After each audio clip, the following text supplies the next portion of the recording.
নারী যদি 8 ঘন্টার পরিবর্তে 5 ঘন্টা কাজ করতে বাধ্য হয়, তাহলে তাদের বাকি কর্ম ঘন্টার টাকাটা কে দিবে? এটি একটি বিরাট প্রশ্ন। মারা 5 ঘন্টা কাজ করে 8 ঘন্টার বেতন পাবেন ইনশাআল্লাহ। তবে সেই 3 ঘন্টার বেতন শিল্প মালিকদেরকে দিতে হবে না, এটা দিতে বাধ্য থাকবে সরকার। বলবেন ঠিক আছে, বেতন না হয়ে দিলেন 3 ঘন্টা যে খালি হয়ে গেল, সেই কাজের গ্যাপ কিভাবে পূরণ হবে? দুনিয়ার বহু দেশে পার্ট টাইম সরকারি জব আছে।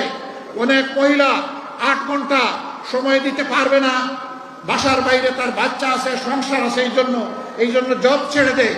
তারা যখন দেখবে 3 ঘন্টারও আমার একটা সুযোগ আছে, বলবে ঠিক আছে, সেই 3 ঘন্টা আমি আমার প্রয়োজন পূরণ করে আসি।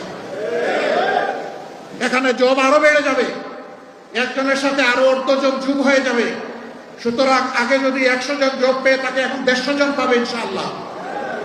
যদি কোনো শিল্প, কোনো ইন্ডাস্ট্রি মহিলাদেরকে কাজে নিতে না চায়, সরকার নীতিমালা করে যে এতটুকু নিতে হবে, কেউ যদি না আসে পুরুষ দিয়ে পূরণ করে, অসুবিধা নেই।